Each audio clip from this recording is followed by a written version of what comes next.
Welcome to the Deep Dive Podcast. Becoming the dad God has called you to be takes a deeper dive. Dads too often stay at surface level. So let's dive deep into today's podcast. Welcome back to the Dad Deep Dive Podcast. I hope you're enjoying Season 2. Today's episode is exciting. Grant Stevens sits down with Jeff Springer, and they talk about what it means to be a grandparent, but also the tips that we have for parenting our grown kids.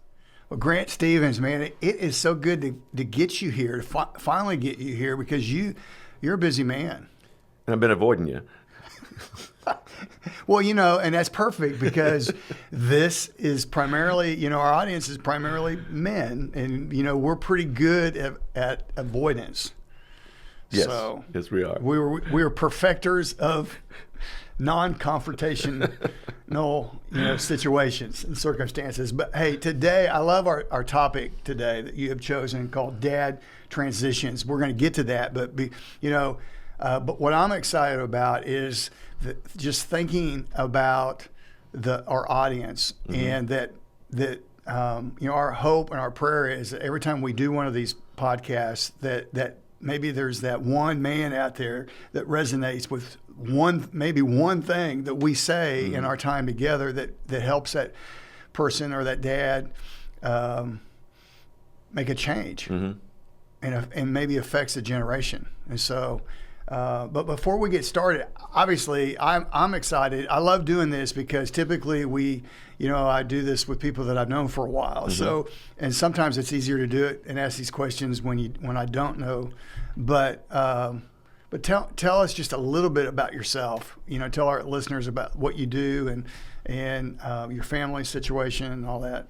Well, married up, got a great wife, got two kids. One is 31, one's 26.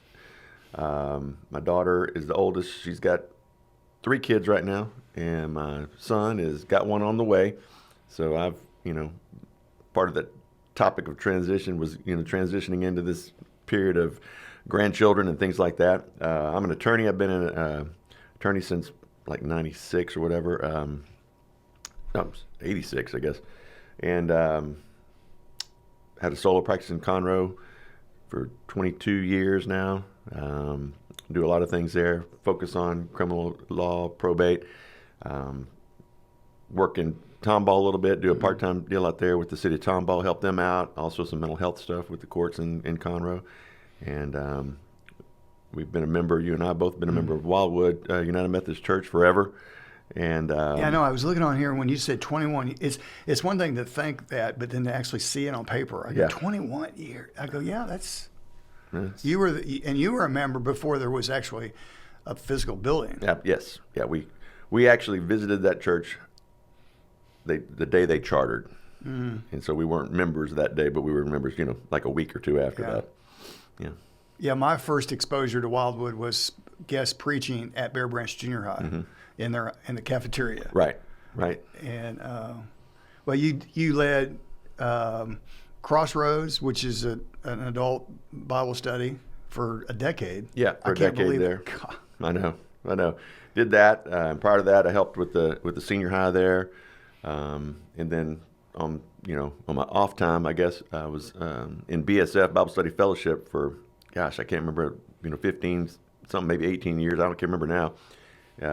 Was a discussion leader there, and then also the assistant teaching leader, and that was neat. We were in the Woodlands. We had about 300, 400 men there. It was a great experience, and they also had a children's program, so my kids got to go through that as well. So that was a really good developmental time for us. Yeah, I remember when I first met you were doing that.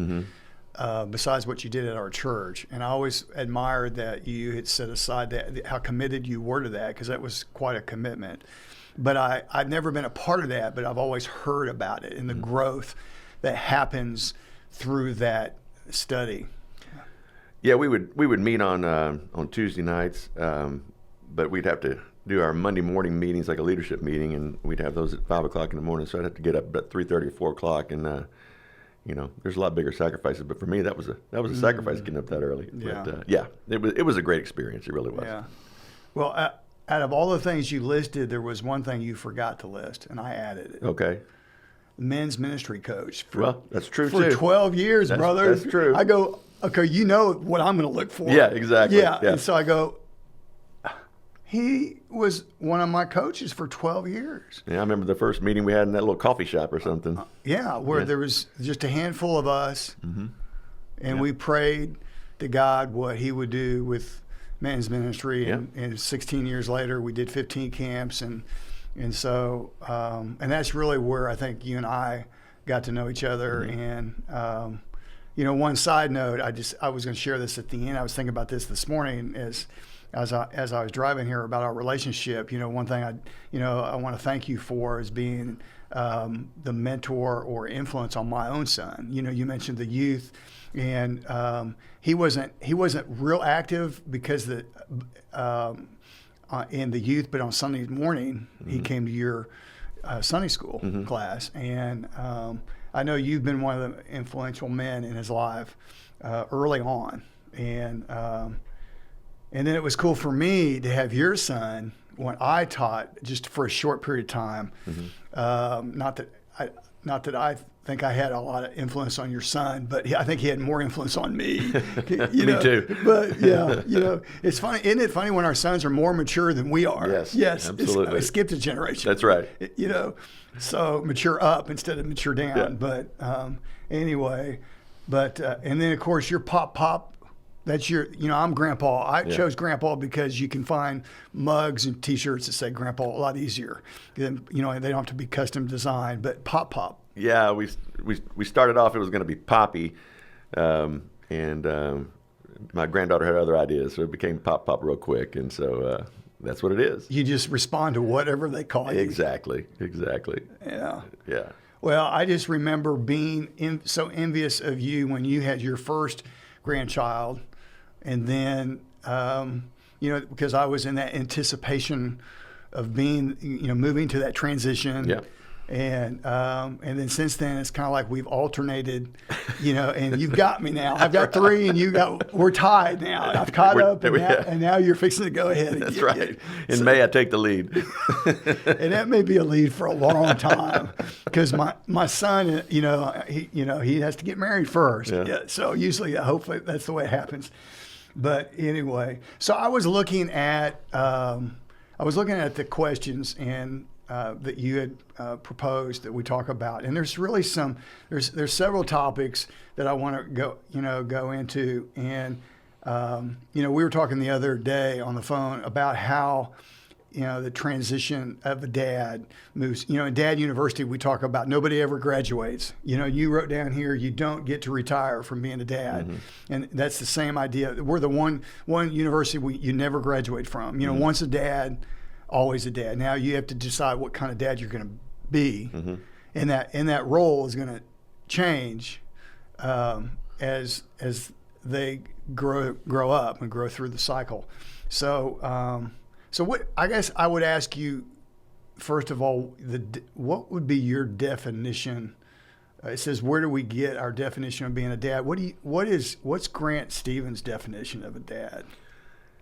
Well, I think we have to go through a process of learning how to do that, and you have different examples. And I don't think there's a specific definition of what a dad is. I think they look differently. I think back through my experiences. My dad, he was more of a hands-off dad. I know your relationship with your dad, you had a real tight relationship. My dad was a great dad. We just didn't have a super tight relationship in that regard. Great dad. He just did it differently than, say, your dad did. And then you kind of move into, you get married, you get exposed to your spouse's parents, you get to see how they parent and how they do things, and you get to see examples of what you think you should do or shouldn't do or how you want to do it. Her parents were very involved, and so I got to see that end of it. And not that there's a right or wrong way to do it, but through my experience, I guess the best definition of a dad I could probably come up with is just being present, being there. I think if by not being there, it doesn't make you a bad dad, but you just miss out on so many things in so many areas you could influence. And so I think being present, being there. You know, I don't kid myself. People have bad situations. People, you know, they don't have the knowing you. You know, we come from a very I don't know. I want to say blessed, but it's just we come from a very we are blessed, really. I mean, that's kind of the best way to put it, because we have a situation where we're close to our kids. We've had, you know, jobs where we could take care of them, things like that. So, but anybody can be present. You know, and so I think that's the main. Yeah, it's a choice. Yeah, it is. Yeah, it's a choice. Unfortunately, one of the reasons why we're sitting here is a choice that a lot of men choose not to do, for whatever reason, you know, whatever circumstance. And you know, there's always scenarios that we don't. And like you said, it's easy for us to say sometimes when we've had the foundation, we have been somewhat mirrored, right, that we're able to reflect that to our kids. But what we say to men that are listening, if they didn't have that, then they need to. Now it's time to break the cycle. The cycle starts with you. It has to start somewhere. Right. I mean, I'm sure somewhere in my own dad's lineage, you know, generation, there was a not so great situation, you know, for whatever reason. You know, maybe there was, because of loss, a early, you know, death or decision, you know, choice, you know, and somewhere somebody had to say, I'm going to be the dad. Yeah. Well, you know, I can think back, my dad, his father passed away a month before I was born. He was electrocuted under a house. My dad found him. You know, it was kind of a weird situation. And so, I'm sure that has effect on people as they go through it. And like I said, he just fathered differently than other people. So you have different examples of it. And, you know, and you can go the other direction. You can have people that are bad influences and are there too much. You know, I mean, in my work, I see, you know, I've got a 40 or 50-year-old guy and his mom or dad's calling me, and, you know, they're so involved in their life that it's like, okay, there's part of the problem too. So it's a balance, but being present is, to me, is just a huge thing. And I love that because, you know, what I want our audience to understand is we don't have all the answers. Right. We don't. If we did, you know, we would bottle it and sell it, and everything would be perfect. But like you said, every scenario is different. Don't, you know, we want our listeners to understand, don't hear us wrong. Don't, you know, you have to take and pick and choose what you hear and apply those things. But being present and that's different for everybody. What that means is different. Like for your dad, it was one thing. For my dad, it was another. But they still chose, you know, to acknowledge their role in whatever, in a positive way. Yeah, I mean, you know, we're actually going this weekend. My dad's 80th birthday. We're going to go, and the whole family's going to meet up and everything like that. And it's just, you know, one of those things where if my dad would do anything for you, but you got to ask him. Yeah. You know, it's just one of those things where just a different way of doing it. And sometimes we don't realize that until we get to a certain point, and then we go, my dad gave me that. My dad gave me that. Yeah.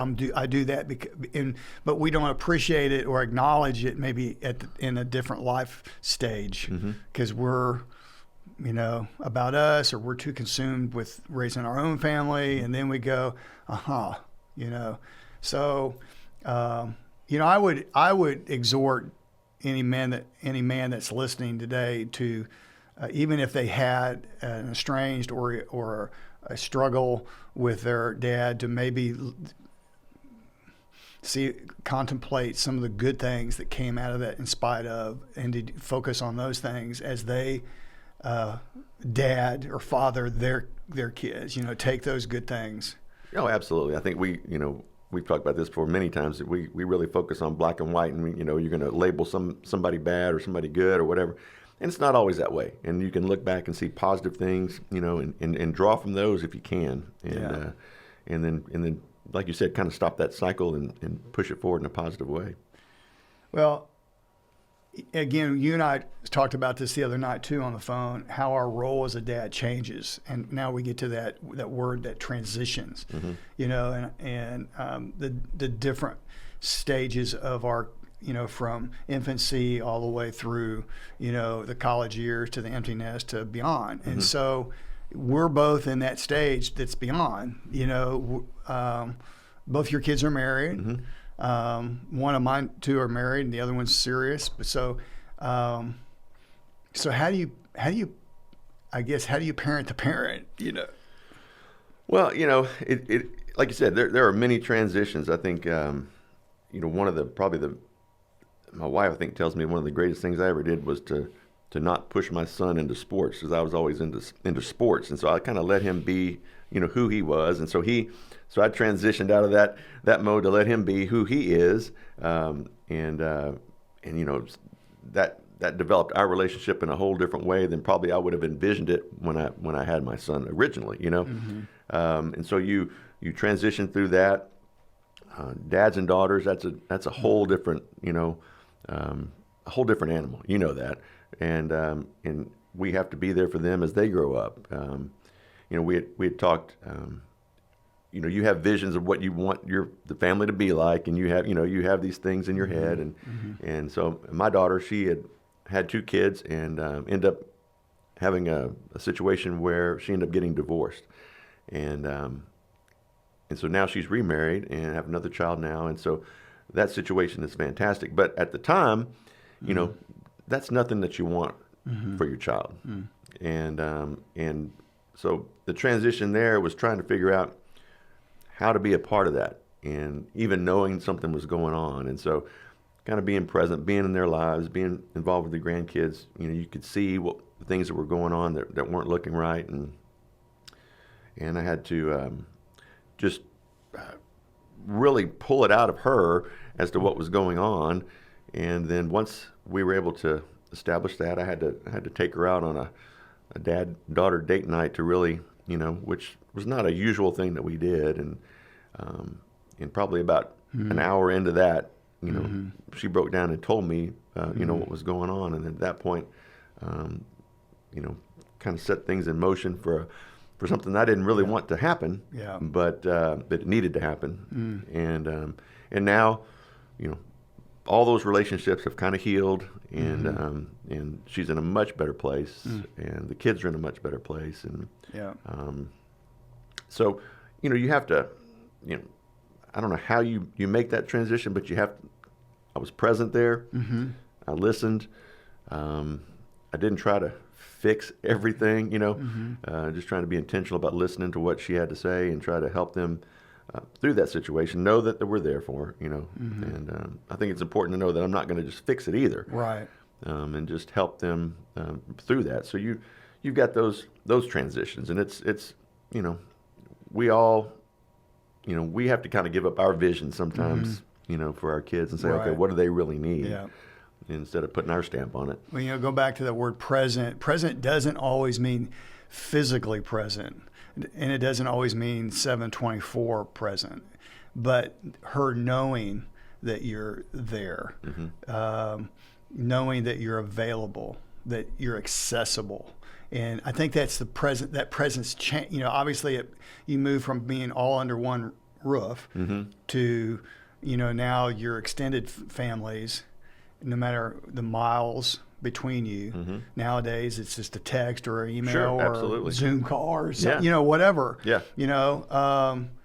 But the awareness that you had, you can't possibly be aware of something like that was going on with your daughters if you're not present. And it's that relationship that continues, that does change, from I mean, you're always her dad, and I've always told my daughter that even at age 30, soon 33, that she'll always be daddy's precious little girl. But she's also a mommy and a wife, and had taught for 10 years, and she's her own person. And so I think that's the transition as a dad who's been present. That sometimes it's that there's some hurt or some stretching that doesn't feel comfortable, and it's not quite as easy to just let go. No, No, but you know, it's just one of those. Like I say, this is that transition, and you have to do it. And you know, if anybody tells you it's all going to be bed of roses, you know, it's just not. You know, I mean, even you might not experience that situation where there's a divorce, but you know, me knowing your situation a little bit, when your daughter they left, they moved somewhere, and even though you still can keep in contact with them, that was, you know, that's a painful transition as well, and so you have to adjust on the fly, and but you know, I think of contact. I mean, I don't talk to my daughter every day on the phone. I think my wife almost does, you know, and so another good part of probably another key to fatherhood or to being a good dad is having a good wife, right? I mean, you know, I think you and I both married up, so I think we're good in that department. Yeah. But that certainly helps as well, and so you can use that as a springboard and you have discussions about your kids, so you know about it, even though maybe you're not the one in that conversation. You know what's going on in their lives as well, and just kind of staying involved in that regard. So yeah, there's different conversations that my kids have with me and versus my wife. You know, probably a little bit more serious conversation is sometimes with my son, is me. But if it's you know, Mom, how do you do this or how do you do that? You know, especially if it has something to do with cooking or something like that. You know, he's calling her, you know, the Bachelor, you know. But and then we both have a different relationship with our daughter, and you and I have mirror, you know, situations where we have a boy and a girl, and I never knew what it would be like to have two boys, or two girls, or you know, blessed to have one of each, and they are similar, but it is so different as well, and that relationship is also different with your wife and yourself with the kids. So what's a healthy? How would you describe a healthy role what would be some? And you've kind of alluded to some of them, that transition to adult children, the healthy role that you should play. Yeah, it's hard to say, really. I mean, like you said, each one's differently. I don't think you can transition it. I don't know. I have a problem when I just don't like it when you say, well, I'm friends with my kids. I mean, I think that's just not it's not really a good definition, because you're still the dad. I think they're still looking up to you for examples. My wife always tells me, you're still setting examples for them. So, you know, whatever that may be, you know, so I've got to be careful about what I do, how I, you know, conduct myself, what I do. And so, because we're still being examples to them. They're still looking at you, even though they're adults. You know, your kids are still looking at you. And we don't get to retire from that role. And so, whether that means just staying in contact with them, you know, we constantly have, you know, our family, we constantly have text messages going on, you know, of different things going on, whatever it may be. And so you have that connection. So that connection is still there. You may not be talking to them daily, but that connection is still there. And so we try to get together, do things together every now and then. But, you know, I don't know what that magic bullet is. I know for me, from my experience, a healthy relationship with them is to communicate with them. You know, if they need something, they know they can come to me. Be there for their kids, help them out in that regard to transition into that grandparent role, which is the greatest role probably. But, you know, it sounds simplistic, but it's just that communication and still being present. I think that's the healthy role, and let them, you know, live their lives and be a sounding board for them, and not always jumping in and trying to fix everything, but listening and, you know, seeing where you can and can't help, and then just continue to be that example for them. Yeah. That's good. That's really good. You know, when I think about the transition I think the hardest transition that I had was from the time that they went from high school to college. And then, because it wasn't necessarily because that's what we want them to do, is to move to the next stage. I mean, as a parent, that's how I would bring myself back. I would have the self-talk. I would say, now, Jeff, what else they're 18, 19 years old. Do you want them sitting on the couch, watching TV, looking for a job, not with no aspirations, no independence? You did this. You did this to yourself. This is the point that we've been, looking at, for these years, growing them, that way, in that direction. Modeling, mirroring, and then you get there. And so I think it's the morning of, not that they're going away, but the morning that part of the life is over, that their childhood, if they come back to live with you, it's just a bonus, for a temporary bonus. But the truth of the matter is after they leave, they'll come back and visit, but it won't ever be the same. Right. Yeah, I mean, you kind of work yourself out of a job. If you do it right, you work yourself out of a job, exactly. Right? Yeah. And but that period when they leave, the first initial time, by far probably is the most emotional. That's even more emotional than getting married or anything like that. That when they leave the house, that is an emotional time. And for both, when my daughter left, she only went 30-something miles down the road to Sam Houston. Yeah. But she was gone. And so that was a big thing for us. And then my son went off to UT, so that was a big deal too. And yeah, I mean, for both of us, there was very emotional times. Then you look at their room and go, this is totally different. Yeah. It's going to be totally different. But then you have to, then you lose your transition as a dad, and you also got to transition as a husband back to your back to your wife, and change that relationship back into more to be more aware and sensitive to what's going on in that relationship, and make sure that relationship stays focused. I mean, I think a lot of times that's where couples kind of fall apart sometimes, is when that your whole life, or like the last 18 years, has been focused on them, and you haven't been focusing on yourself, and then you got to go back and focus, and it's like, I'm not really sure I want to focus on this. Right. So that you get that transition, you got to get back into that. So, yeah, that was definitely an emotional time. But then, and then they find, if we're lucky, they find good spouses, and they move into that realm and transition into that as well. So, and we're not the head honcho anymore, right? Yeah, those things make me sad, but I would be even more sad if I hadn't set that up to experience. That would be even a worse, more sad story, that you don't, don't get to experience that transition, that you miss part of that. And so if we have young dads that are, sometimes inundated with the now, because they have young kids, and they're not really thinking about 10, 15 years from now, but it happens so quickly.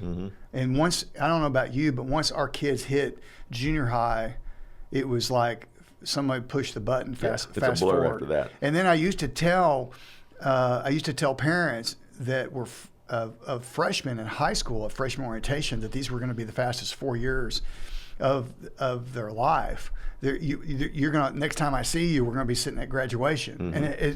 And I can't tell you how many parents would say, Mr. Springer, when you said that, I just kind of, but it was like, okay, here we are. But I had to edit it. I had to update that because once my kids were in college, that became even more a blur. It was like, I can remember both days like they were yesterday when we dropped them off, and you look up. Now for them, it didn't feel like it was, a quick run, but for us, it was like, oh my gosh, didn't I just drop you off here? and I guess that has something to do with the fact that as we get older, time seems to go by faster. It accelerates. It keeps accelerating. That's right. Because now I've got a granddaughter that's 6 years old. I mean, that's just not that doesn't compute sometimes when I sit down and think about it. But yeah, it's moving, baby. And when you get to our age, I don't know about you, but I start calculating forward. So, and we've also had this conversation. So you're a certain age and your granddaughter's 6 years old, and you start thinking, okay, am I going to be there for her high school graduation? Am I going to be there for her college graduation? Am I going to be there when she gets married? Am I going to be there? Will I one day be a great grandpa? And you go, oh my gosh. And like your dad's going to be 80, and you think, okay, by when my granddaughter's this age, I'm going to be 80, or 78 or somewhere in the ballpark. Yeah. Oh, I think it's a John Mayer song, Stop the Train, and he's a line in there. He says, at 68, you renegotiate. So when you get older, you start to change those priorities. You start to look at things differently and make those changes. And we start playing those numbers games, and we kind of, I don't know if it's healthy or not, but, if it spurs us on to be more intentional, then that's all good. But it does move by fast. So what would you say to, what would be some final words that you would say, like you just mentioned that 68 renegotiate, what would be some final words to listeners that might be watching this podcast that are at that stage of adult parenting? Well, being a dad, I think, is a blessing, and it's just one of the greatest things that you can be, and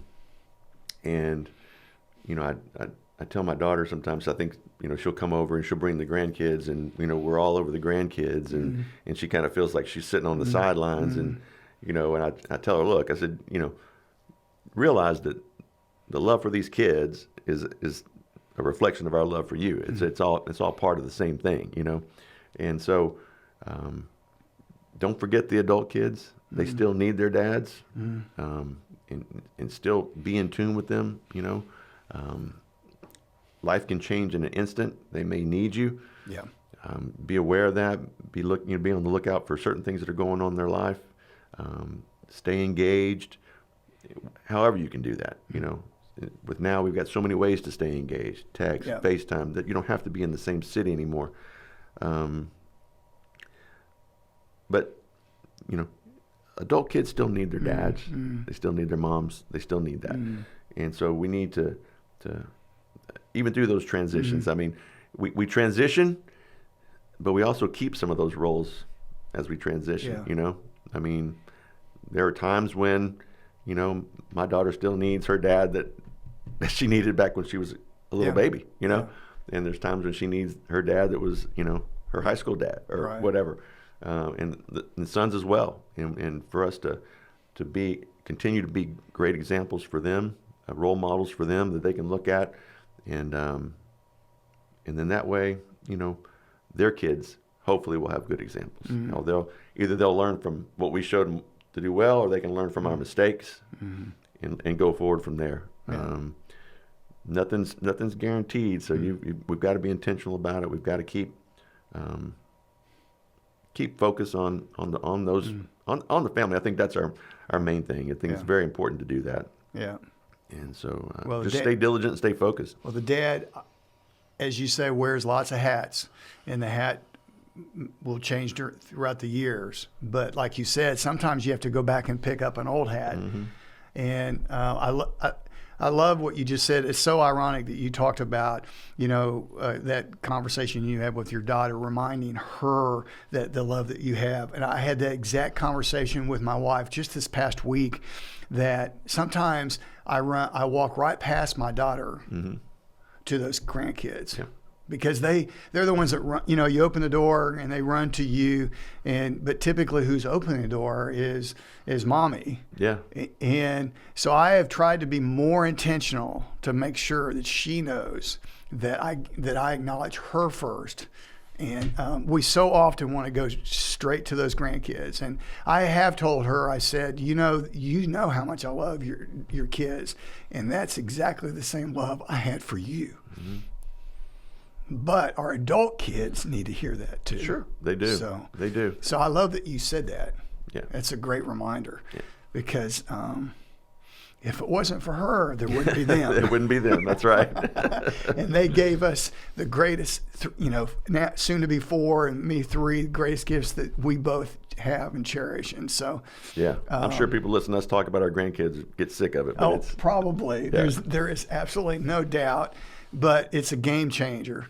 It's a game changer. But don't wait to have that game changer. Do it today. You know, if you're a young dad, you know, just continue to be aware, and like you said, be present. And then, like you said, you know, Grant, we don't retire. Mm-mm. And if you're, you know, and we might have a dad that thinks about the fact that maybe they missed some of those. It's never too late. No, and like I said, there are different ways. There is no right way to be a dad. You can be a great dad even if you're not there all the time. It's just from my experience, you know, I kind of feel bad for them that they've missed out on some of the blessings that you have from being there and being able to be there. But you can still be that great dad. Yeah. And be that example for them. Well, the title Dad Transitions is not Dad Transitions Out. No. It just transitions That's on. Right. Yes. And it just looks differently depending on your circumstances and depending on where you are on that continuum. And it's not stagnant. It's always transitioning. Yeah. Well, Grant, I want to tell you thank you for being here again today. I love you, my brother. Thanks for being the husband that you are.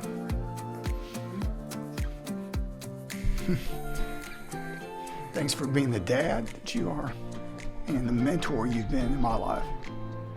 Appreciate you. You as well, my friend. Love you. Love you too.